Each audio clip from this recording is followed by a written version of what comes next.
Bonjour et bienvenue sur le journal d'une conteuse. Je me présente, je m'appelle Angélique et je serai votre hôte pour ce voyage au pays des contes. Aujourd'hui, retrouvez-moi pour un épisode hors série avec l'interview d'Emmanuel Grison de la compagnie La Création Continue. Bonjour Emmanuel. Bonjour Angélique. Tout d'abord, merci à toi d'avoir accepté mon invitation et de nous accueillir aujourd'hui. Mais je t'en prie, c'est un plaisir. Alors pour démarrer, est-ce que tu peux te présenter en quelques mots ? Alors, je m'appelle Emmanuel Grison et je suis conteuse et comédienne. Je suis la directrice de la compagnie La Création Continue, qui est une compagnie de spectacles de contes. Quel enfant tu étais ? Quel enfant j'étais ? Oui. Alors, j'étais une enfant timide. Ah. J'étais une enfant timide, très très réservée, bonne élève, vraiment qui faisait pas de vagues.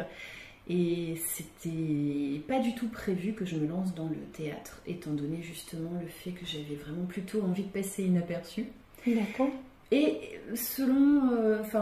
vraiment ça a été une vraie surprise, une institutrice qui nous a fait faire une pièce de théâtre pour la fête de fin d'année, et ça a été une véritable révélation. Je me suis rendu compte que j'adorais ça. Vraiment, le théâtre, c'est devenu très très rapidement une évidence pour moi. À partir du moment où j'ai commencé à en faire avec cette institutrice, quand j'avais 9 ans, et ben, j'ai plus jamais arrêté. D'accord.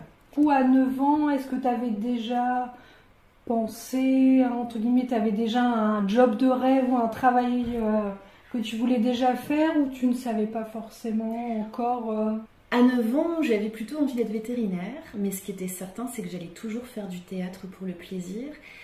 J'ai eu envie que ça devienne plus sérieux et d'en faire mon métier plutôt à l'adolescence.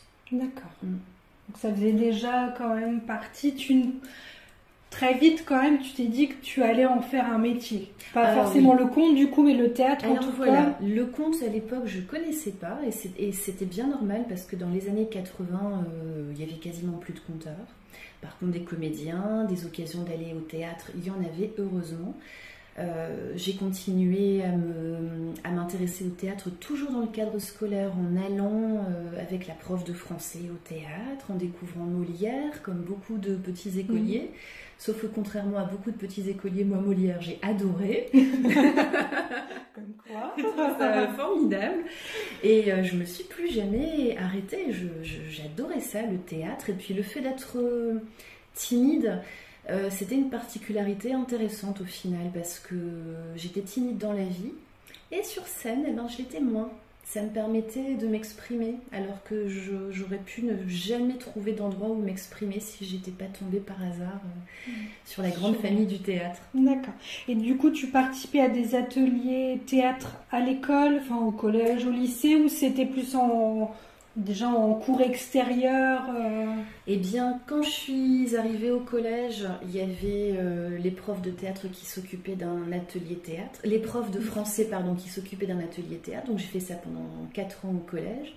Et puis au lycée, là pour le coup, je suis rentrée dans un cours avec un vrai, entre guillemets, prof de théâtre. Quelqu'un qui était vraiment professionnel, qui n'était pas ni instituteur ni prof de français. D'accord. Et c'est comme ça que je suis partie dans quelque chose... Oui, de plus sérieux. Mais à l'époque de l'atelier du collège, c'était déjà très très intéressant comme activité parce qu'on faisait 2 spectacles par an. D'accord, oui, c'est déjà pas mal. Ouais, l'expérience de la scène était quand même déjà là tout de suite. Les prémices de apprendre à mettre en scène, de apprendre à bien jouer, tout a été là dès la 6e en fait. D'accord, c'est rapide quand même. Ouais. Et du coup, tes parents, ils ont pensé quoi de ça à l'époque? Si déjà à l'adolescence, tu te disais que tu partais pour te professionnaliser déjà dans le théâtre, c'est pas forcément... Il y a des parents qui suivent, il y a des parents qui sont pas forcément toujours partants. Comment t'as deviné? Non, en fait, mes parents étaient très bienveillants à cet égard. La seule demande qu'ils ont eue, c'était que je n'abandonne pas mes études trop vite. Ils n'ont pas eu beaucoup de difficultés à me convaincre parce que moi j'étais absolument certaine que c'était très utile de faire un métier de sécurité au cas où. Parce que À cette époque-là, en tout cas moi c'était mon cas, il n'y avait pas encore eu la Starac, il n'y avait pas encore eu tous ces trucs-là. On ne se disait pas qu'on pouvait devenir célèbre en claquant des doigts. Quand j'étais ado, je savais que j'allais galérer. Je savais que je me lançais dans quelque chose de difficile, que c'était un métier compliqué, qu'il n'y avait pas beaucoup d'élus et que le fait que je sois timide allait être un obstacle. Du coup, j'étais tout à fait d'accord pour faire des études pour un autre métier éventuellement. Donc j'ai fait des études longues, j'ai fait 6 ans de fac. Ah oui. Oui, pour faire un autre vrai métier bien sérieux. Oui, ce que je veux dire, du coup, tu n'as vraiment pas abandonné, parce qu'on pourrait dire, et je pense qu'il y en a peut-être beaucoup, c'est le cas, où ils se sont dit, ben voilà, j'ai le bac, et puis après, je me consacre à ma passion, et ce serait possible, que du coup, toi, tu as vraiment poussé la chose jusqu'au bout, et la sécurité jusqu'au bout, en te disant... parce que moi, j'étais persuadée que ça allait être compliqué du fait de ma timidité. Du coup, je me suis préparée pour un éventuel autre métier, mais aussi, parallèlement à mes années d'université, j'étais au conservatoire. Je faisais encore le conservatoire d'art dramatique. Je n'ai jamais arrêté le théâtre, même pendant que je faisais mes études de l'autre métier. Je me formais toujours, je pratiquais toujours et je préparais mon départ avec le plus de bagages possible. D'accord. Et donc du coup, tu es restée dans une troupe de théâtre pendant combien de temps, à peu près combien d'années ? Là, tu parles de quand j'étais... Vraiment le théâtre, à partir du moment où tu t'es professionnalisée, donc je suppose après tes 6 ans, c'est ça. Voilà, où tu étais à la fois à la fac et à la fois tu te formes au conservatoire en parallèle.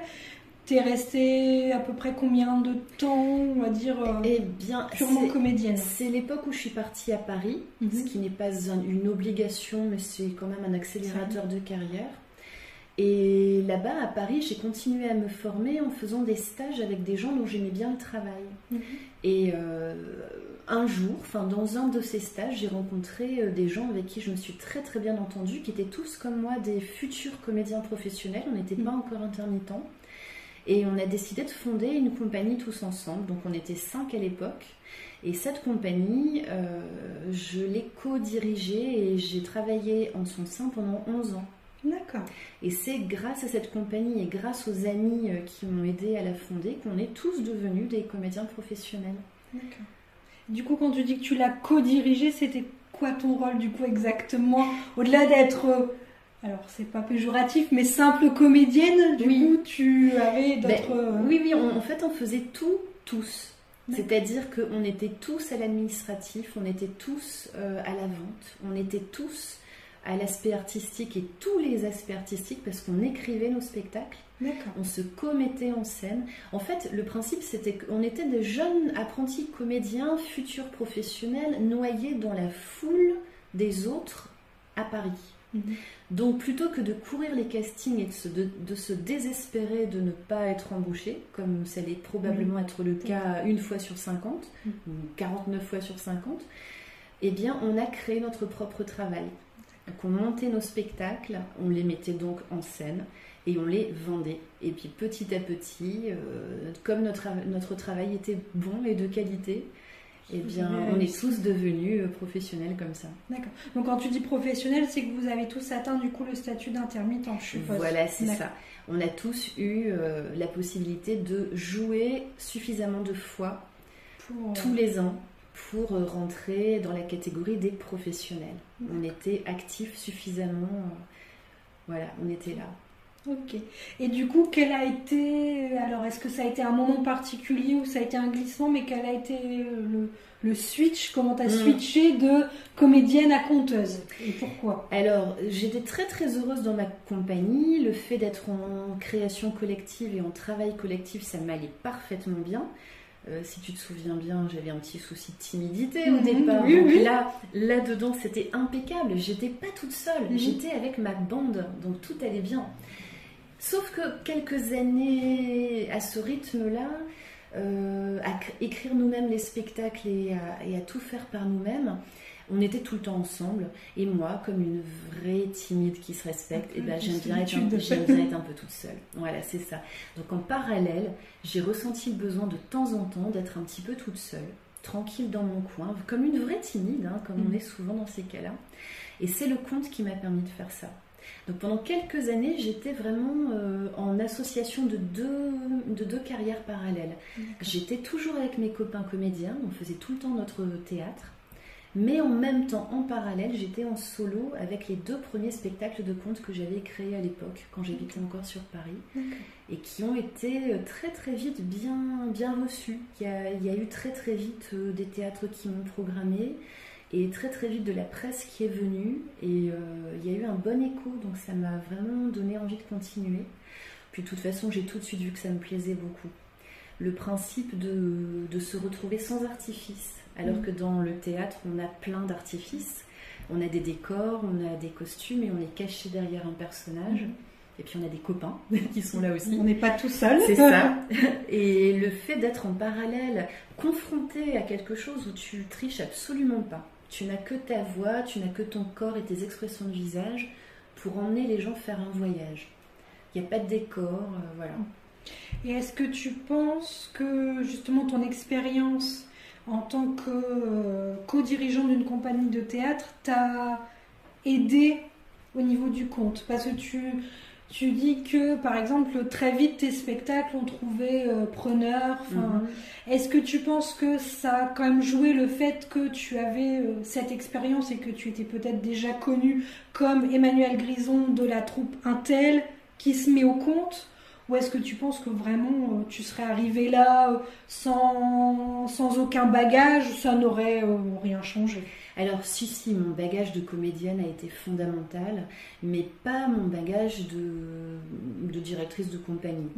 Le seul petit truc que ça peut peut-être avoir changé, c'est que j'étais de moins en moins timide, j'étais de plus en plus confiante en moi. Mais non, mon expérience de comédienne, c'est vraiment là-dessus que j'ai pu compter. Parce que mes spectacles en tant que conteuse se nourrissaient énormément de mon bagage, de toute mon expérience scénique que j'avais depuis des années.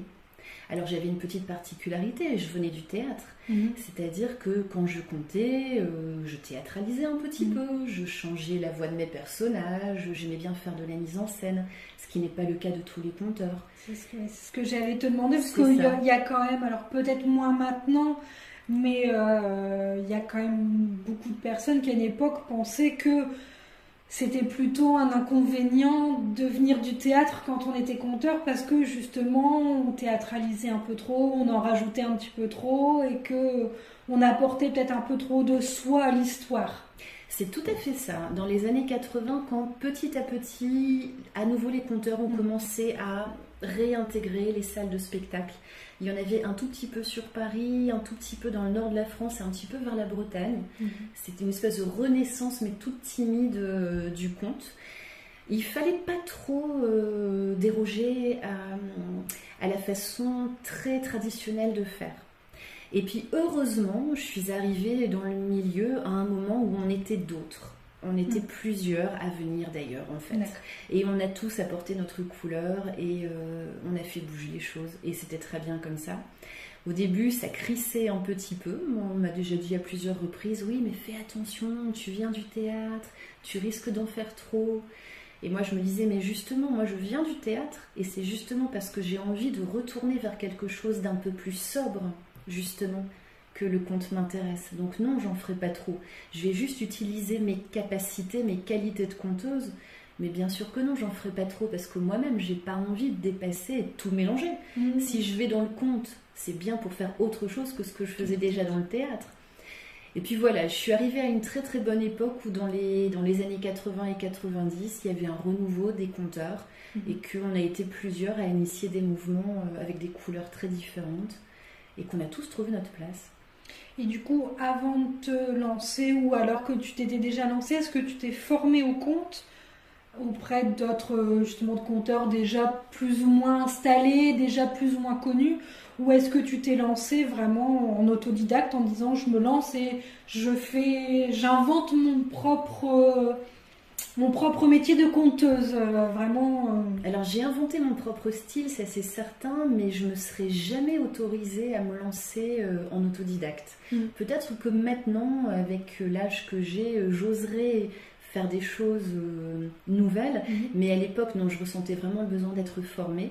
J'étais déjà comédienne professionnelle depuis plusieurs années, et malgré ça, j'ai vraiment ressenti l'importance et l'utilité d'aller chercher à me former auprès d'autres personnes qui, eux, savaient de quoi ils parlaient, et des conteurs, du coup.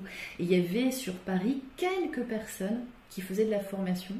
Je suis rentrée dans la compagnie d'une conteuse qui m'a formée pendant un an entier, une année entière, alors que j'avais déjà un bagage et une connaissance du public et de la mise en scène. Enfin, je démarrais pas de zéro, mais ça a quand même mis un an.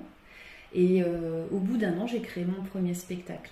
D'accord. Et c'est une conteuse qui tourne encore ou pas du tout, ou qui en tout cas au moins le nom est encore connu dans le milieu ou pas du tout? Alors oui, enfin le milieu des conteurs, c'est un tout petit milieu, hein, très très petit, mais non, malheureusement, dans les années où elle m'a formée, elle avait déjà presque 80 ans.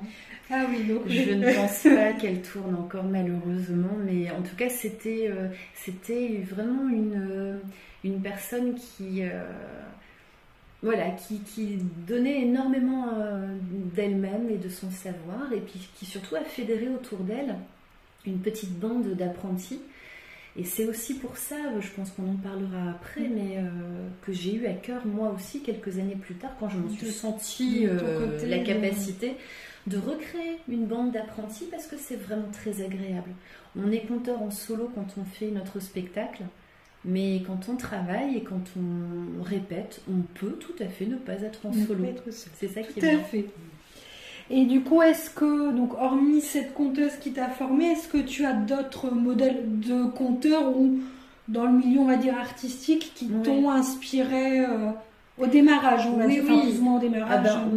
Oui, la personne qui m'a le plus inspirée et qui, là, pour le coup, tourne encore, c'est Pepito Matteo. D'accord. Lui, il venait du théâtre et très clairement, il s'en cachait pas, et c'est lui qui a fait exploser les barrières. Donc du coup, c'est pour ça que je me permettais de te poser la question tout à l'heure. Clairement, heureusement qu'il était là, parce qu'effectivement, il fait partie des gens qui n'ont pas baissé les bras, qui se sont pas laissés faire et qui ont donné un second souffle au conte. Et personne n'a à s'en plaindre, parce que depuis, le conte, c'est pas forcément que du conte traditionnel, c'est pas forcément que quelqu'un assis sur une chaise. Il y a aussi d'autres façons de faire. Et comme ça, le public, il trouve tout ce qu'il a envie d'y chercher. Voilà. Donc du coup, tout à l'heure, quand tu t'es présentée, donc tu nous as parlé de ta compagnie, La Création Continue. Donc déjà, pourquoi La Création Continue? Pourquoi avoir choisi ce nom? Parce que je suis une rebelle. C'est-à-dire Parce que je suis une vieille, un vieux dinosaure. Parce qu'en 2003... à l'époque où certains de tes auditeurs n'étaient pas nés, peut-être qu'ils étaient nés, mais ils étaient encore très très petits, il y a eu un gros mouvement politique et culturel en France autour du statut des intermittents du spectacle. Alors on ne s'en souvient pas forcément bien de nos jours, mais à l'époque c'était très important pour nous les artistes de se faire entendre, et on est allé dans la rue et on a fait beaucoup de manifestations en tout genre et des occupations de lieux. Parce qu'en fait, on était en train de risquer de voir disparaître toutes les petites compagnies et tous les comédiens, comédiennes et artistes au sens général qui n'étaient pas célèbres. C'est-à-dire que si on était resté comme les politiques de l'époque voulaient que ça se passe, eh bien, les spectacles dans les écoles, il n'y en aurait plus eu. Les petits spectacles qui coûtent pas cher dans les bibliothèques, il n'y en aurait plus eu. Parce que tous les gens qui les font n'auraient plus été en mesure de vivre de ce métier-là. D'accord. Donc on s'est bagarré avec ça, on a été très très très peu entendus, et ça a été le démarrage d'une quinzaine d'années de galères énormes pour les petits intermittents du spectacle. Mais les petits intermittents du spectacle, c'est les artisans, c'est ceux qui font vivre la culture partout. C'est ce que j'allais dire, c'est ceux qu'on voit le plus souvent, enfin en tout cas à la porte de chez soi, c'est-à-dire que... On a besoin on a besoin d'eux au quotidien. Tu parlais des écoles, mais voilà, c'est vrai que parfois, peut-être sur des fêtes de quartier, toutes les communes ou tous les organisateurs n'ont pas les moyens de se payer des vedettes avec la tête d'affiche, ou des comédiens ou des conteurs qui ont déjà un sacré bagage et qui sont très très connus et qui, à raison, ont leurs tarifs qui suivent. mais tout le monde n'est pas en capacité, enfin au niveau des organisateurs, tout le monde n'est pas en capacité de pouvoir programmer payer ces personnels. bien sûr. Je suppose qu'ils aimeraient bien, mais ce serait un petit peu compliqué. Oui, et puis comme dans tout autre métier, hein, ça c'est vrai partout, c'est pas parce qu'on n'est pas connu qu'on n'a pas de talent. Et on peut avoir des spectacles extraordinaires et de très très bonne qualité alors que c'est un jeune comédien ou une jeune danseuse ou un jeune marionnettiste ou plus ancien, plus âgé mais qui n'a pas eu la chance de devenir célèbre. Et tous ces gens-là font vivre la culture du pays et c'était très important de dire à quel point on a le droit de vivre et c'est important qu'on vive. On en a encore parlé récemment, l'année dernière. Voilà. Est-ce qu'on est utile? Est-ce qu'on est essentiel? Voilà. À chaque fois, on remet ça sur le tapis, mais c'est très important. Du coup, la création continue avec un point d'exclamation parce que c'était au lendemain des luttes des intermittents. D'accord. Alors, on va rentrer un petit peu plus dans ta routine créative, parce que moi, c'est quelque chose que j'aime bien. C'est déjà comment se déroule plus ou moins une journée type de travail? Alors, ma routine créative, elle est extrêmement variée, en fait. Elle a évolué au fil de ma carrière, au fil de mes envies et de ma façon de fonctionner. Mais de façon générale, ça naît très fréquemment de deux choses. Mon envie. Par exemple, mon envie de créer un nouveau spectacle, parce que tout à coup, voilà, il y a une envie, un thème qui s'impose à moi, et je me dis, mais il faut absolument que je le travaille, ce thème-là. Ça, c'est le premier point. Le deuxième point, c'est des impératifs professionnels qui font que cette envie-là doit impérativement rencontrer une cohérence avec mon métier, avec ce que je fais, avec ce que je propose, et avec ce que j'ai besoin de proposer pour vivre de ce métier. Donc il y a certaines de mes envies qui ne verront jamais le jour parce que c'est pas viable. Et il y a parfois des envies qui se sont un petit peu imposées à moi parce qu'on m'a fait une demande. Par exemple, tu vois, on m'a demandé de créer des comtés. Une comté, c'est un spectacle de contes. On m'a demandé de créer des comtés sur des thématiques spécifiques auxquelles j'aurais pas pensé si on ne me les avait pas demandées. Et c'est devenu une envie de créer ça. Du coup, tu fonctionnes plus, alors du coup par choix ou non, mais du coup tu fonctionnes plus à la création, je vais dire, toi qui choisis de créer un spectacle sur telle thématique dans tel domaine, ou tu fonctionnes plus à la commande? Alors, c'est moitié-moitié. Non, je dirais c'est quand même moi plus mes envies. Parce que l'envie pour l'artiste, c'est fondamental. On ne peut pas travailler correctement si on n'est pas vraiment totalement persuadé que l'idée est bonne et qu'on va en faire quelque chose de très chouette. Et puis tu vas pouvoir travailler avec sur le long terme. C'est-à-dire que je suppose si la thématique, le domaine ne te parle pas forcément, parfois même si c'est sur commande, alors si c'est sur commande, tu vas peut-être, entre guillemets, t'obliger parce qu'en effet, comme tu disais, il y a le besoin de pouvoir en vivre, mais je suppose que c'est beaucoup plus compliqué quand même de pouvoir travailler quelque chose si déjà au départ la thématique ne te parle pas, ne te fait pas envie, que quand c'est quelque chose où ça vient de toi et que tu peux vivre avec pendant 6 mois, 1 an, voire plus avec la tournée des spectacles. Absolument. Oui. Et puis quand les spectacles sont créés, ils sont là et on peut les jouer pendant des années et des années. Moi, mes premiers spectacles, j'ai arrêté de les jouer parce que j'en avais marre, mais au bout de 10 ou 15 ans. D'accord, c'est ce que j'allais te demander du coup. S'il y a des spectacles, si tu jouais toujours tes premiers spectacles, si ça intéressait, s'il y avait des demandes, tout, ou si au bout d'un moment tu disais quand même, bon, celui-là c'est bon, j'ai vécu assez longtemps avec lui, je vais passer à un autre. Mais en fait, les 3 premiers spectacles, les 2 premiers, je les joue plus pour cette raison-là. Et le 3e que j'ai créé, je le joue encore, mais je sais qu'il est bientôt fini. Il est en train de se dire au revoir. Ouais. D'accord. Et du coup, est-ce que tu travailles seul? C'est-à-dire, je parle vraiment strictement au niveau du conte. Est-ce que tu travailles seul? Est-ce que tu travailles en binôme? Ou est-ce que tu as une équipe de conteurs professionnels avec qui tu travailles? Ou tu es vraiment totalement... autonome, toute seule. Ah, mon plaisir, c'est d'être toute seule. Ouais, quand je suis en phase de création pour le conte, mon grand plaisir, c'est d'être à nouveau dans mon confort d'ours solitaire. Quand je choisis un thème pour un spectacle de conte et que je vais bouquiner pendant des semaines et des semaines et des semaines, je vais m'enfermer dans une bibliothèque ou alors je vais ouvrir mon ordi et je vais lire pendant très longtemps pour chercher dans le monde entier comment ce thème est traité par les contes du monde entier. C'est un travail solo que j'adore. Ou alors quand j'écris, parce que parfois les spectacles que je fais sont composés de contes que j'ai écrits moi-même. Pareil, l'écriture, c'est un travail solo que j'adore.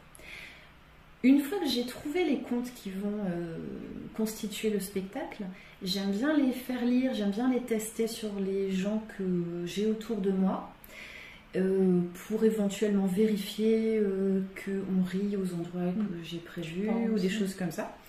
Et puis une fois que c'est fait, je me fais suffisamment confiance pour retourner en solo et la mise en scène, les effets, les accessoires éventuels, les morceaux de musique éventuels, tout ça je suis en solo et ça fait vraiment plaisir, ça fait vraiment partie de mon plaisir. C'est le côté très artisanal quand tu vas interviewer des artisans, peut-être qu'à chaque fois tu entendras ça, le côté solo de la création, c'est très agréable aussi. Quand tu dis du coup tu les testes quand même un petit peu, enfin notamment après ton écriture ou ta réécriture des histoires, tu le testes sur un public totalement néophyte, enfin en tout cas des personnes de ta famille, de tes amis, de ton entourage, mais qui n'ont aucun lien avec le milieu du conte, ou est-ce que tu le testes avec déjà des conteurs, que ce soit professionnels ou amateurs, enfin des gens qui ont déjà un pied ou une appétence pour le conte? C'est bien dit. Fut un temps, les premières années de ma carrière de conteuse, oui, je testais tous mes nouveaux spectacles et tous mes nouveaux contes dans le sein d'un groupe de conteurs.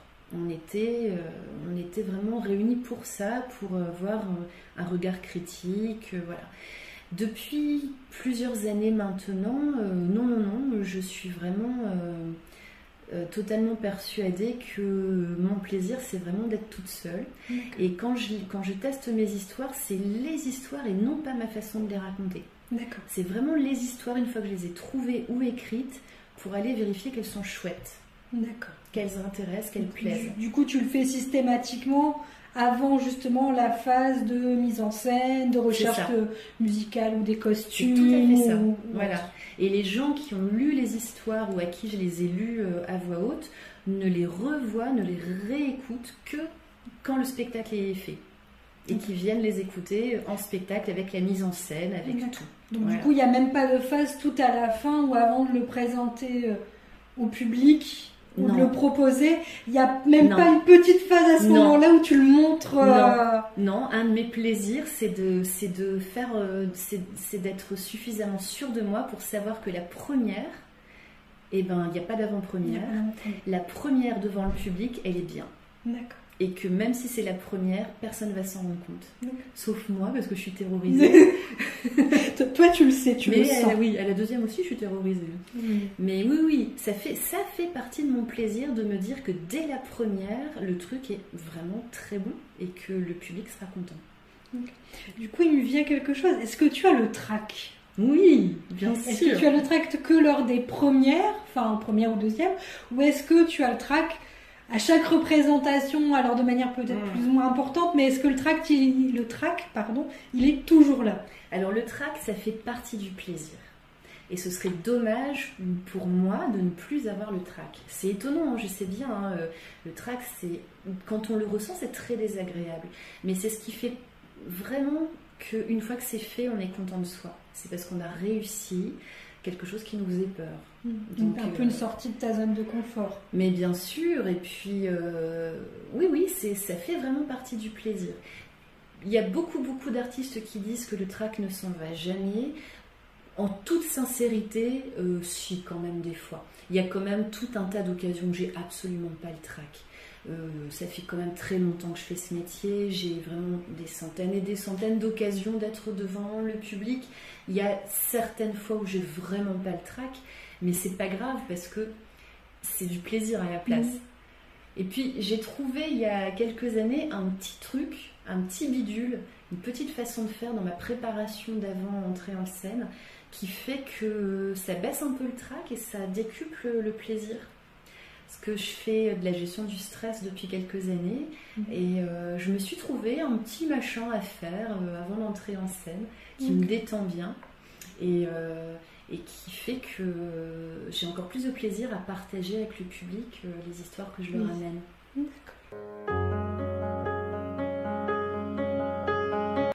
Maintenant, tes contacts, parce que là, du coup, on a parlé du conte, de ton quotidien quand tu crées tes spectacles. Bon, même si on n'est pas encore rentré dans le détail, on a vraiment fait qu'effleurer. Mais quels sont tes contacts avec alors, ce que moi j'ai appelé tes clients, mais qui sont plus les décideurs ou les gens qui... les programmateurs. Les programmateurs, tout à fait. Alors, qu'est-ce que tu veux dire exactement ? Peut-être la manière dont tu les appréhendes ou tu rentres en contact avec eux, ou est-ce que c'est purement eux par rapport à la communication que tu peux faire peut-être d'une autre manière, eux qui viennent vers toi? Alors normalement, si je faisais bien les choses, je devrais être beaucoup en contact avec les programmateurs, mais je ne fais pas ça du tout. Pendant très très longtemps, quand j'étais dans ma troupe de théâtre, on était tous très motivés par l'idée et le principe de vendre nos spectacles parce que c'est ce qui allait nous rapporter à manger. Depuis quelques années, j'ai la chance de ne plus avoir besoin à ce point de faire attention à multiplier les occasions d'aller jouer. Je suis installée, je peux un peu plus faire ce que je veux et choisir ce que je veux. Et notamment ce que je veux, c'est pas trop démarcher parce que j'aime pas trop ça. C'est pas mon métier en réalité. C'est un impératif, c'est obligé, mais en réalité c'est pas mon métier. Moi mon métier c'est de créer des spectacles et de les jouer. C'est pas de les vendre. Donc, depuis quelques années, je me paye le luxe de ne plus du tout démarcher et de ne faire jouer que le bouche à oreille et les réseaux sociaux. Et c'est un vrai plaisir. Et du coup, ça fonctionne assez pour que tu puisses continuer à en vivre? En fait, ça fonctionne assez en fonction de mes envies et de mes impératifs à moi. Moi, je suis quelqu'un qui est très intéressé, voire même passionné par mon métier, mais je suis aussi quelqu'un qui est... j'ai très à cœur de ne pas faire que travailler. J'ai envie d'avoir beaucoup de temps pour plein d'autres choses. Du coup, je suis d'accord pour pas travailler tant que ça, à condition d'avoir une jolie vie à côté. Mais c'est le cas, donc voilà. Donc oui, le fait de ne plus démarcher, moi je trouve que c'est suffisant. Après, ça veut dire que j'ai fait le deuil de plein de choses. Je ne me suis jamais battue pour devenir célèbre, par exemple. Et je pars du principe que dans le milieu artistique, pour devenir célèbre, il ne faut pas uniquement très bien travailler, il faut aussi très très bien réseauter, être là où il faut être, parler aux gens à qui il faut parler. Moi, je ne peux pas le faire. J'ai toujours quand même cette obligation de faire avec ma timidité. C'est un élément avec lequel je dois compter. Je suis trop timide pour aller parler à machin, et voilà. Donc ça, je le fais pas. Je pars du principe que je le fais pas. Voilà, c'est comme ça. Parce que du coup, j'allais te demander, il existe quand même plusieurs festivals de contes en France. Si on parle pas juste de la région des Hauts-de-France, mais en France. Du coup, tu ne t'es jamais produite, ou tu ne t'es jamais rendue à titre professionnel, je parle pas en tant que spectateur, tu ne t'es jamais produite dans ces festivals? Si, parce que là, pour le coup, oui, ça c'est pas très intimidant. Et puis, quand il s'agit de promouvoir le conte, c'est pas uniquement moi et ma petite personne, c'est aussi le plaisir d'aller me mêler aux autres conteurs. Et si ça, les festivals, non, ça va, c'est pas intimidant. Ceci étant dit, dans les festivals comme dans tous les lieux de programmation, c'est très compliqué parce que il faut que les programmateurs viennent vous voir. Or, les programmateurs sont très sollicités. Dans ces cas-là, il y a une solution, c'est d'avoir des chargés de diffusion et des chargés de communication. Et manque de bol, quand on est une petite compagnie, on n'a pas les moyens de dégager un budget pour ce poste-là. Donc c'est un cercle vertueux ou vicieux, ça dépend des fois. Quand tu n'as pas assez d'argent pour avoir un poste, pour payer quelqu'un qui va faire ta communication, et ben tu sais que tu vas mal communiquer et tu resteras une petite structure. Moi, j'en suis ravie d'être une petite structure parce que j'aime beaucoup le principe de l'artisanat. Mais comme je te disais tout à l'heure, j'ai fait le deuil de plein de choses. J'ai fait le deuil d'une célébrité qui aurait certainement pu voir le jour si j'étais par exemple restée sur Paris parce qu'on était très peu de conteurs. J'ai fait le choix de rentrer sur l'île et de me perdre un petit peu au milieu de tout un tas d'autres choses. Mais c'est comme ça, c'est vraiment quelque chose qui ne me frustre pas parce que je sais que j'ai une chance folle de déjà faire ce métier-là. Et de pouvoir en vivre. Mais carrément. C'est mon métier. Depuis le temps que les gens me disent « c'est un métier ça ? Vous êtes payé pour raconter des histoires ?» Voilà, oui, c'est mon métier et j'en suis très fière. Parce que c'est pour voir un petit peu au quotidien, mais le quotidien au sens large, un petit peu comment tu trouves tes idées de spectacle. Donc là, on met vraiment de côté tout ce qui est les spectacles sur commande, enfin les thématiques sur commande. Mais déjà, qu'est-ce qui t'inspire toi au quotidien? Est-ce que c'est plus, t'en as déjà un petit peu parlé, mais justement un peu plus la lecture, les livres, la littérature, plus l'art. Alors, quand on parle de l'art, c'est au sens large. Est-ce que tu es plus inspirée par la peinture, par la sculpture, enfin voilà, par les films? Oui, alors c'est un peu compliqué parce que on est baigné de tout ça, tout le monde, et puis les artistes probablement un petit peu plus que le commun des mortels. Mes inspirations, elles sont de tout ça, et puis encore un truc en plus, la vie. De façon générale, je suis passionnée par tout ce qui raconte des histoires, mais au sens très large. Un spectacle de danse, une sculpture, ça me raconte des histoires, bien entendu. Je suis très littéraire, j'ai toujours adoré lire, et le théâtre aussi m'avait attirée par ça. C'est les histoires qui m'intéressent dans le théâtre. C'est tout ce qui est très facile d'accès, très simple sur le plan, comment dire, j'aime bien les choses dans l'art qui sont accessibles à tous, pas besoin d'être très cultivé pour comprendre. C'est pour ça Molière m'a plu beaucoup, parce que ça raconte des histoires. Voilà. Donc moi j'aime beaucoup ça, raconter des histoires et les partager avec les gens. Et du coup, ce qui m'inspire, je pense que c'est un magma de tout ça, et c'est jamais un truc en particulier. C'est tout à coup, tiens, une envie qui naît, et je sais très bien qu'elle est nourrie de plein de choses, qu'elle a maturé sans même que je me rende compte. Et puis un jour, il va y avoir un déclic parce que je vais discuter avec mes enfants de quelque chose, ou parce que je vais discuter avec un ami de quelque chose. La dernière fois que j'ai eu une idée de spectacle, c'est parce que je parlais de Terminator avec un copain.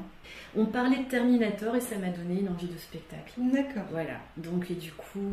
en lien avec la science-fiction. Alors voilà, en lien avec la cybernétique, avec l'intelligence artificielle, la science-fiction. Je n'y connais rien, ce qui fait que je me suis plongée pendant des mois et des mois pour faire ma culture générale dans tout ce qui est science-fiction, les livres, les nouvelles, les films.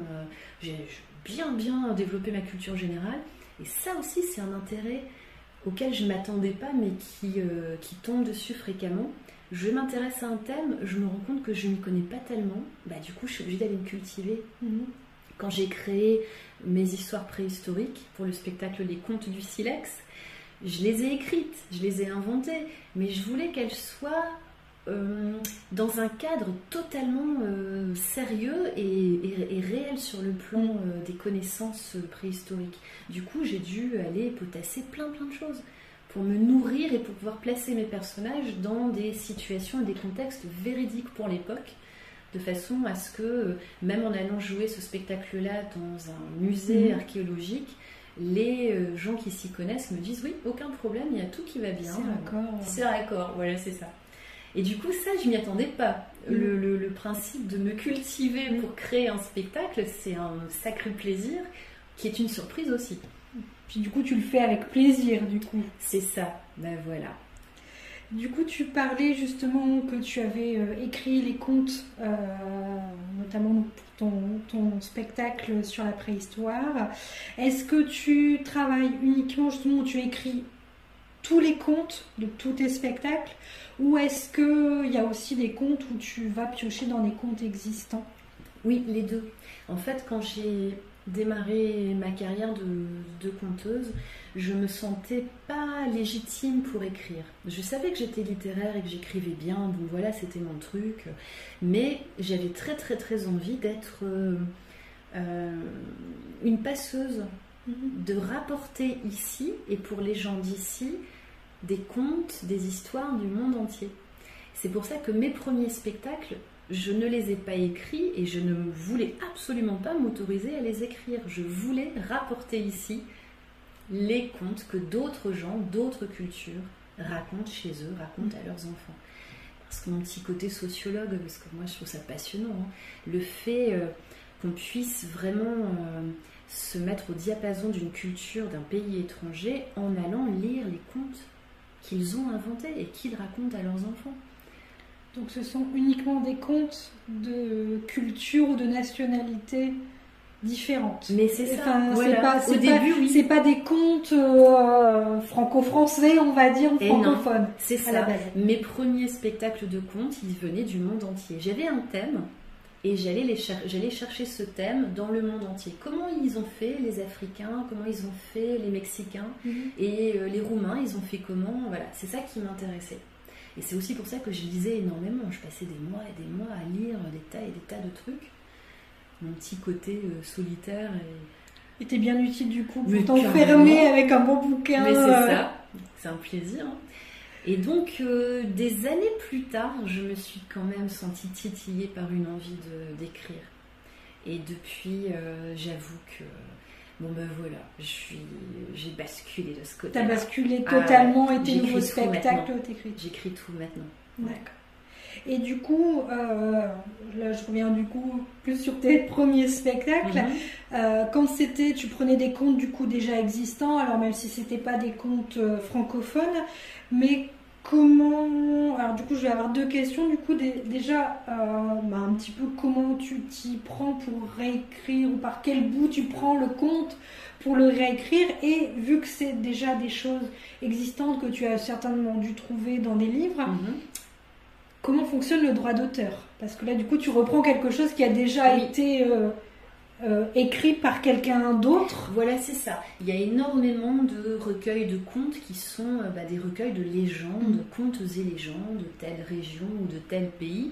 Il y a toujours quelqu'un qui a eu la bonne idée d'aller les mettre ensemble, les collecter pour que les conteurs du monde entier puissent les trouver. Et c'est un corpus extraordinaire dans lequel les conteurs ont le droit d'aller puiser. Le conteur, quand il va trouver une histoire qu'il a envie de raconter, a besoin du livre ou a besoin d'internet pour le trouver, mais une fois que le conte est trouvé, le conteur se l'approprie. Il va modifier son rythme, il va modifier la structure des phrases, il va modifier les mots qu'il emploie, il va utiliser sa façon à lui de raconter les choses, voire même il va bidouiller des trucs et changer quelques petites choses, il va raccourcir ou rallonger certains passages. Ça devient sa version à lui de l'histoire, et du coup, oui, on a le droit de la raconter.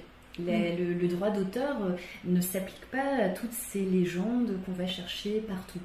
Un truc qui est étonnant aussi, c'est qu'on peut aussi faire ça avec des bouquins qui ont été édités récemment, et sur lesquels, oui, il s'applique les droits d'auteur.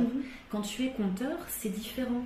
L'histoire que tu vas chercher dans un bouquin qui a été édité là, voilà, d'un contemporain, tu ne vas pas la raconter telle qu'elle est écrite, et bien du coup c'est ta version à toi. Le conteur raconte cette version-là, la sienne, de l'histoire.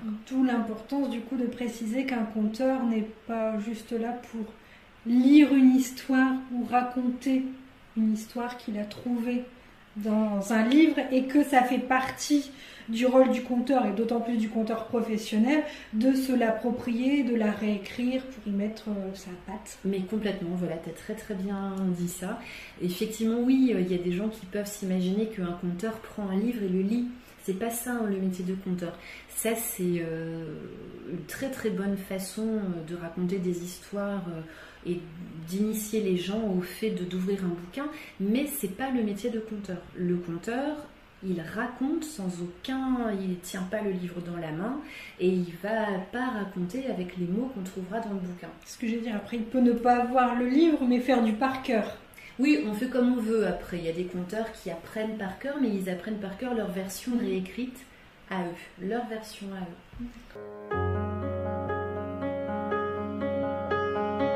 Alors, là on va partir sur pas une thématique, mais un domaine précis.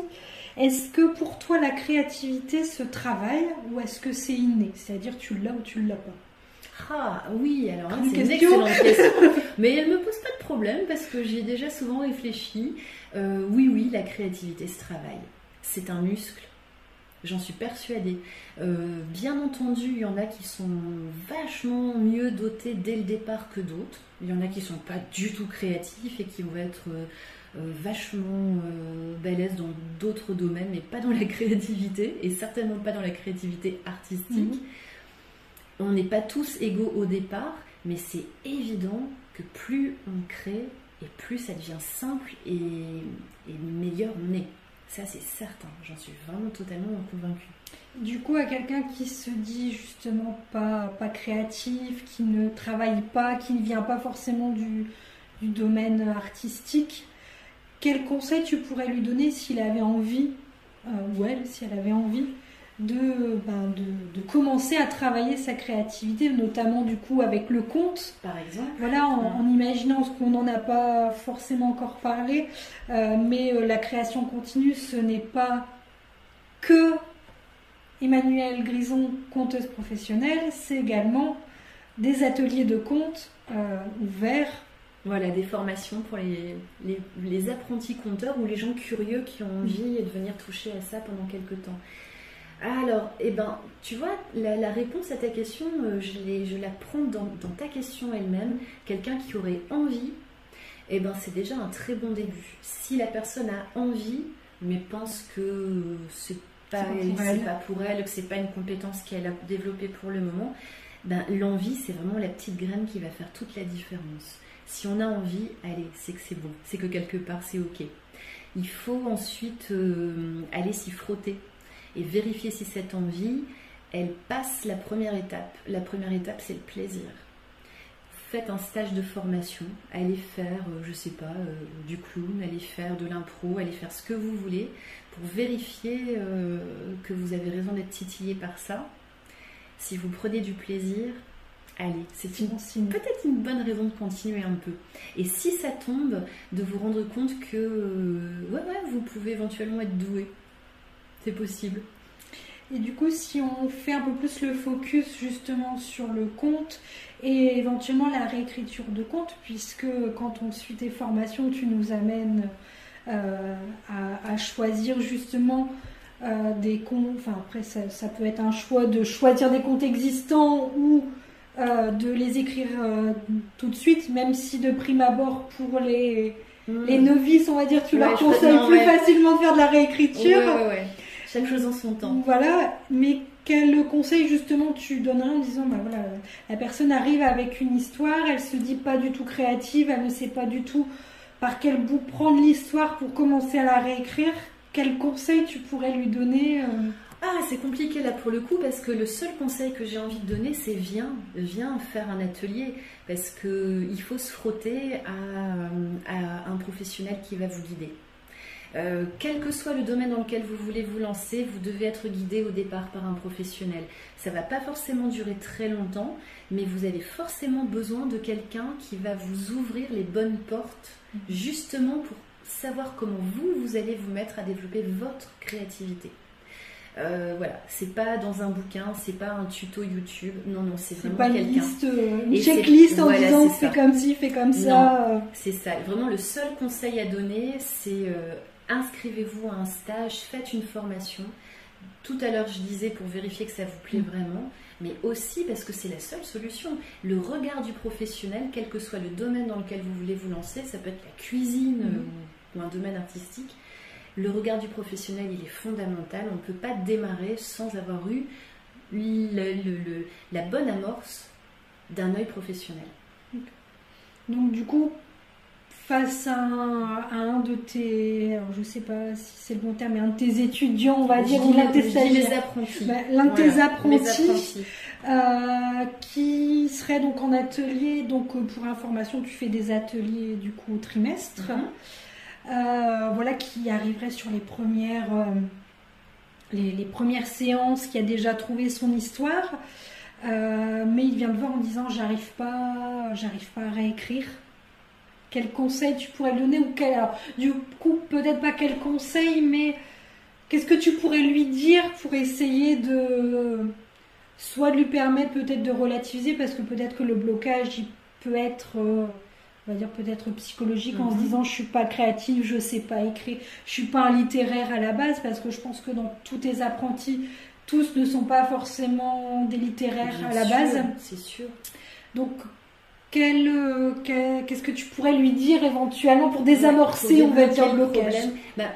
Ils sont d'autant moins des littéraires que justement le conte, la spécificité du conte, c'est que c'est de l'oral. Donc ça s'ouvre en grand justement aux gens à qui l'écriture fait peur, à qui la littérature n'a jamais été un terrain de jeu privilégié, voire même des gens qui ont quitté l'école très tôt. C'est vraiment un lieu d'expression justement pour les gens qui sont plus à l'aise à l'oral qu'à l'école, entre guillemets, dans le côté littéraire. Tout se débloque très facilement. En fait, il suffit de dédramatiser et de rigoler, on va dire. Enfin, moi, c'est ma façon de faire. On est tous ensemble, on a tous les mêmes soucis de démarrage, mais il y a la bienveillance et puis il y a le plaisir de travailler à son rythme. Ça, c'est aussi quelque chose que j'ai appris du fait d'être timide, parce que je suis très très sensible au fait d'accompagner les gens à leur rythme. Ils avancent, mais je pousse personne. Donc, c'est très facile de dédramatiser, c'est très facile de décoincer. C'est ça, c'est qu'en fait, toi, ta technique, si on peut appeler ça une technique, c'est justement de dédramatiser en disant c'est pas forcément. Bien sûr, et puis, grave, comme tout professionnel qui décide de faire de la formation, c'est parce qu'on sait que sur le plan pédagogique, on sait y faire. Qu'on aime bien les gens, et puis surtout qu'on se sent très à l'aise avec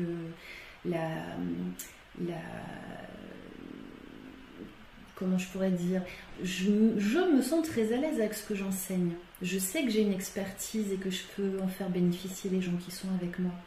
Du coup, je sais très bien comment faire avec chacun pour que ça se passe bien. Et j'espère que chaque pédagogue se dit la même chose. De temps en temps, on peut tomber sur des gens un petit peu fous, un petit peu bizarres. Ces gens-là, il faut les fuir tout simplement. Je pense qu'on en a tous rencontrés. Il faut les fuir. Mais par contre, quand on en trouve des biens, allez, c'est parti, on y va. Et du coup, parce que du coup, tu parles de pédagogie et de dire que du coup, tu te sens justement en capacité, tu sais que tu as ce qu'il faut pour transmettre. Mais est-ce que c'est pas un petit peu en opposition avec ta timidité? Parce que là, du coup, tu te retrouves face à des apprentis qui connaissent ou non le conte. Alors peut-être que face à des apprentis qui ne connaissent pas du tout le conte et qui viennent comme ça, on va dire, qui viennent découvrir, c'est plus simple. Mais quand tu te retrouves face à des personnes qui ont déjà un peu d'expérience dans le conte ou dans le milieu artistique, puisque je sais qu'il y a quand même dans tes anciens ou actuels élèves, parfois des personnes qui ont déjà une activité professionnelle, notamment dans le théâtre.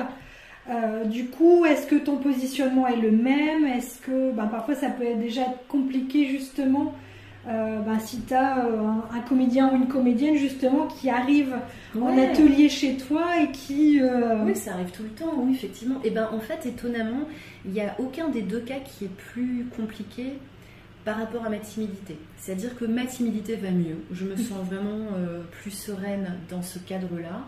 Je me sens tout aussi à l'aise avec des professionnels à qui je sais que je vais apporter quelque chose qu'ils n'ont pas encore. Tout comme moi, quand j'étais en formation, j'étais déjà comédienne professionnelle, je savais tout un tas de choses déjà, mais j'en ai appris plein quand même.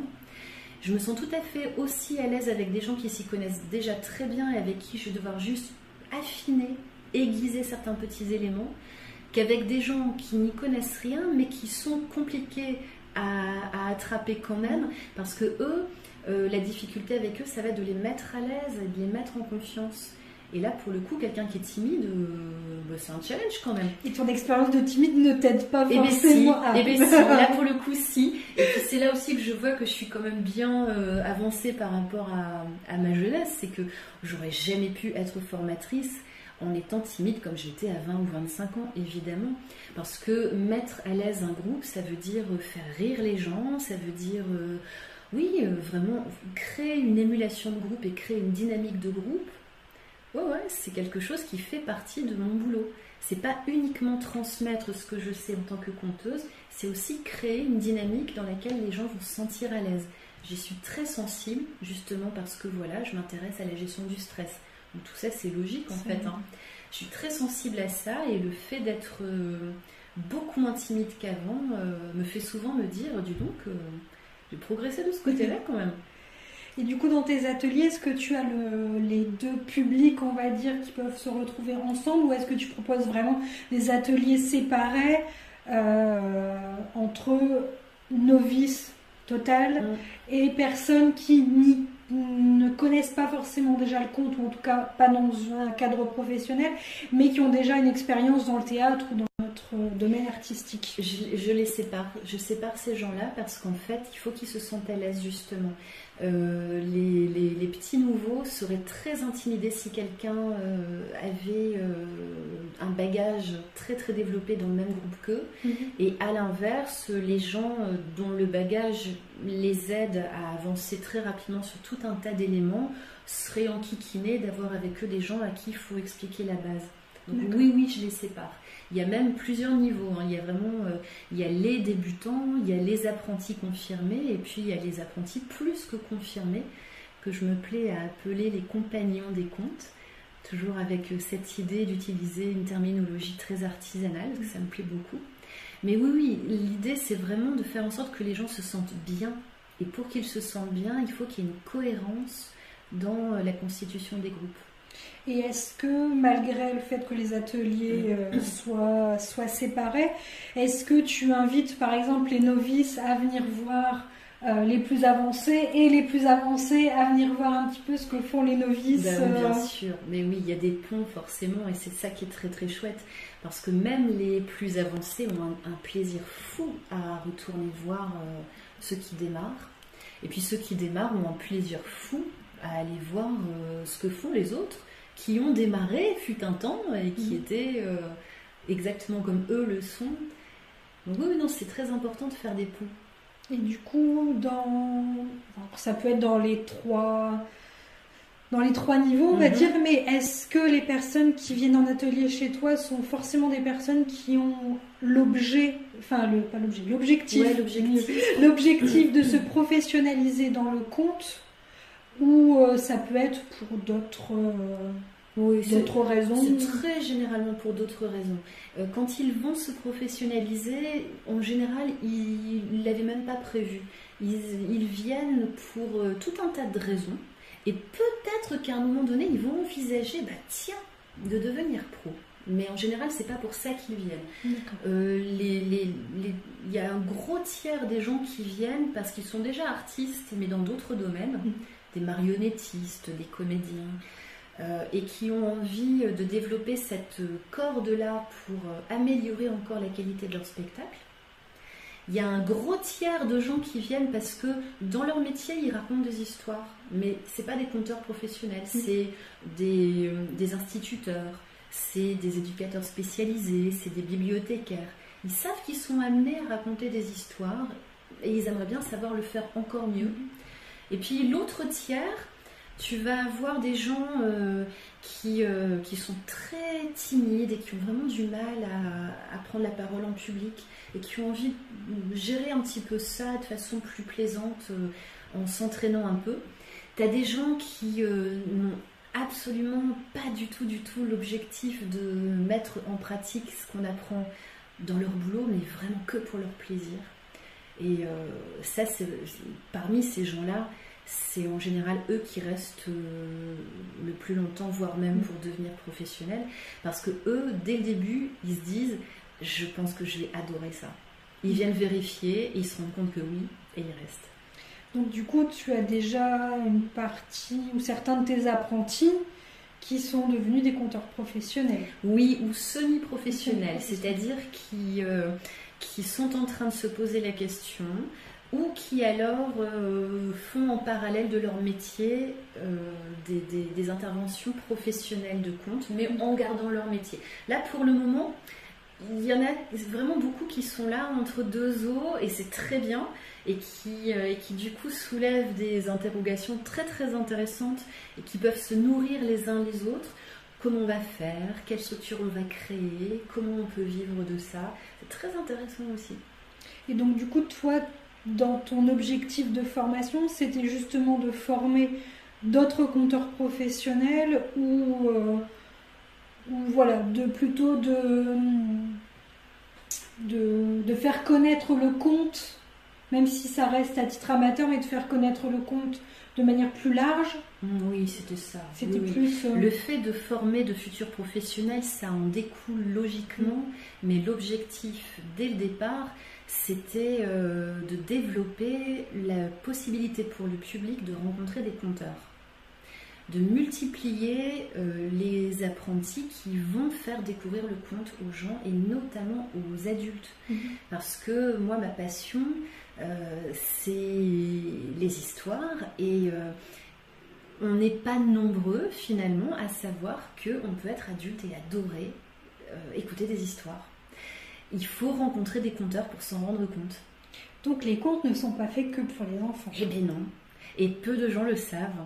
En fait, les conteurs qui ont l'occasion de raconter devant un public adulte ont cette joie immense de voir les gens redevenir avec des yeux d'enfant. Enfin, ça a l'air idiot ce que je dis, mais c'est la vérité. On raconte une histoire à un adulte, il est très sérieux, très tranquille, et puis au bout de la deuxième ou de la troisième, il n'est plus le même, il ne se tient plus pareil sur sa chaise, son visage a changé d'expression, on voit dans ses yeux qu'il est en train de se faire le film, exactement comme quand il avait 6 ans. Ça aussi, ça fait partie du plaisir du conteur. Donc du coup, selon toi, est-ce que les histoires sont pour tous aussi bien... une histoire va être accessible pour tous, aussi bien un enfant qu'un adulte, ou est-ce que pour toi il y a plus des histoires quand même qui sont pour les enfants et des histoires qui sont plus pour les adultes? Oui, j'aurais au-delà tendance, ce serait formidable de se dire que les histoires se racontent pour tout le monde, mais non, on n'en est quand même pas encore là. Il faut quand même prendre les gens... faut les attraper avec douceur, déjà les convaincre qu'ils ne vont pas s'ennuyer en écoutant des contes, c'est vraiment la première chose. Alors oui, il faut trouver la bonne histoire pour le bon type de public. Les enfants, on leur raconte des histoires qui sont bien choisies pour leur tranche d'âge. Il faut faire bien attention, il faut s'y connaître en tranche d'âge et en capacité d'écoute et d'intérêt des enfants. On ne va pas raconter la même chose à un enfant de 4 ans et à un enfant de 12 ans. Et pourtant, oui, on peut aussi raconter aux enfants de 12 ans. On ne va pas raconter la même chose à des adultes. On va choisir des petites pépites dans le répertoire des contes qui vont plaire et qui vont faire mouche et qui vont faire en sorte que les gens passent un très agréable moment, quel que soit leur âge. Et du coup, toi ou de manière générale, les conteurs, est-ce qu'ils se spécialisent auprès d'un public en particulier ? Ou est-ce que pour toi c'est plus enrichissant justement d'être un conteur qui peut, selon les moments, selon les demandes, peut compter pour des jeunes enfants, pour des adolescents ou pour des adultes? C'est vraiment très particulier à chacun. En fait, le conteur a comme spécificité d'être un amoureux des histoires. Mais on peut être un amoureux d'histoires uniquement pour adultes. On peut très bien ne pas du tout être intéressé par des histoires très courtes et très basiques qu'on va raconter à des enfants très jeunes. Personnellement, par exemple, je ne raconte pas aux enfants très jeunes, justement parce que j'aime les histoires et que j'aime pouvoir raconter à un public qui est déjà assez en âge pour comprendre des histoires. D'accord. Je ne vais pas aller raconter à des enfants qui sont tellement petits qu'ils vont avoir besoin qu'on les aide en leur montrant des images ou en leur montrant des objets ou en leur sortant des trucs pour réanimer leur intérêt ou leur concentration. Tu ne vas pas faire par exemple du conte avec des marionnettes à doigts ou des marionnettes à main. Voilà, c'est ça. Tout ce qui est spectacle pour très très jeunes, je suis en mesure de former les gens pour faire ça, mais moi en tant qu'artiste, c'est pas ça qui m'intéresse. C'est pas ces spectacles-là que j'ai envie de faire parce que j'ai envie de raconter des histoires qui me plaisent à moi. Et moi, c'est vrai que mes histoires, en général, quand je les aime vraiment beaucoup, beaucoup, et ben, c'est des histoires qui sont au moins pour les 7-8 ans. D'accord. Et voire même pour les adultes. D'accord.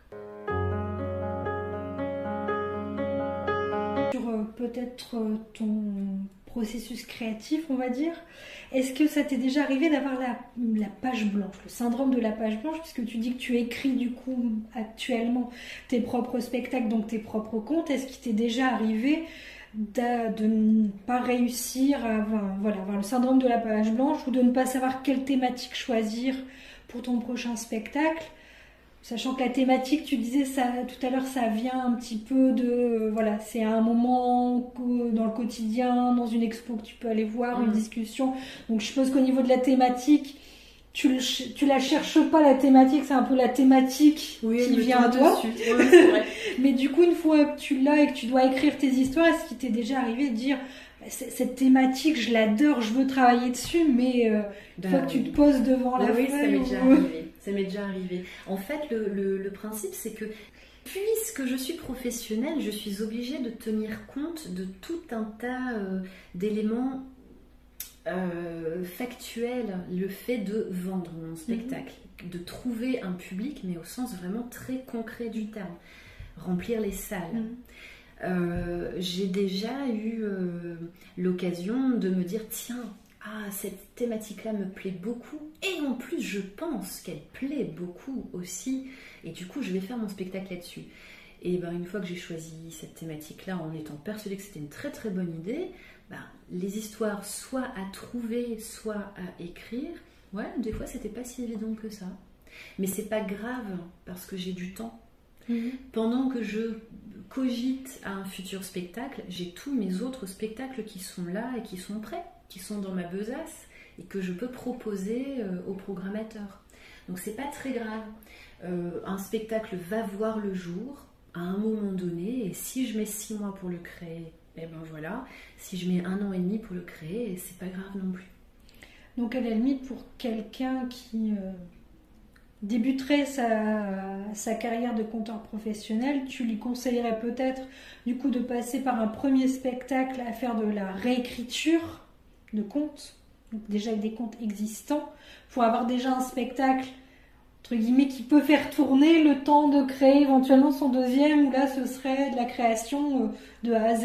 Parce que du coup quelqu'un qui commence ne peut pas dire c'est pas grave, j'ai le temps, j'ai les autres spectacles qui tournent. On est obligé de se créer un répertoire de conteurs, ça c'est certain. Après un seul spectacle ça peut suffire, on peut le tourner longtemps et n'en faire qu'un pendant longtemps. Non, j'aurais pas ce conseil-là dans la mesure où il y a des gens qui vont déjà avoir beaucoup de choses écrites. Peut-être. Il y a peut-être des écrivains. Il y a peut-être des gens qui ont déjà écrit plein d'histoires et le pas qu'ils ont à faire, c'est d'oser les raconter eux-mêmes. En se disant que peut-être, au moment où ils les écrivaient, ils allaient en faire un livre. Allez, faites-en un spectacle de contes. Ça, c'est le pas suivant. Mais peut-être que leurs histoires sont prêtes. Donc dans ces cas-là, il n'y a pas de tabou et il n'y a pas d'obligation d'aller chercher autre chose. Si votre plaisir c'est de raconter vos histoires à vous, allez. Donc selon toi, une histoire qui est écrite pour en faire un recueil de nouvelles ou un roman peut être transformée telle qu'elle en conte, où il y a quand même le passage à l'oral entre... moi je parle personnellement, c'est vrai que je trouve que entre une histoire lue dans un livre et une histoire qu'on raconte, même si les deux se ressemblent énormément, pour moi, il y a quand même un travail de passage à l'oralité. C'est certain. Il y a toujours des choses très très chouettes à l'écrit qui vont beaucoup moins bien passer à l'oral et qu'on ne dira pas de cette façon-là, de toute façon. Ça, c'est vraiment le test primordial, c'est de commencer à raconter les histoires. On les raconte telles qu'on a envie de les raconter. On apprend par cœur éventuellement des tournures de phrases qu'on trouve jolies. Et puis au bout de quelques temps, à force de raconter, on se rend compte que ces mots-là, on ne les dit plus et qu'on les change. Parce que l'oral s'impose et qu'à un moment donné, le texte va devoir changer. Après, il y a différents styles de conteurs. Il y a des conteurs qui sont très littéraires et qui vont raconter des choses très très bien tournées, très littéraires, très jolies. Le fait d'être à l'oral ne veut pas dire qu'on parle comme dans la vie de tous les jours. Ça peut être un langage beaucoup plus soutenu. Il y a vraiment différents types de façons de faire et c'est selon nos goûts à nous. C'est comme nous, on a envie de faire, nous les conteurs. Voilà, donc merci Emmanuelle d'avoir inauguré ce podcast avec ton interview. Donc, alors, au revoir tout le monde. Au plaisir de faire votre connaissance et de vous compter peut-être un jour parmi le public d'un spectacle de contes. Merci beaucoup. Merci. Merci à vous d'avoir écouté cet épisode. J'espère qu'il vous a plu. Si vous avez aimé, n'hésitez pas à laisser une note ou un commentaire sur votre plateforme préférée et à le partager autour de vous. Je vous souhaite une belle journée ou une bonne soirée et à la prochaine!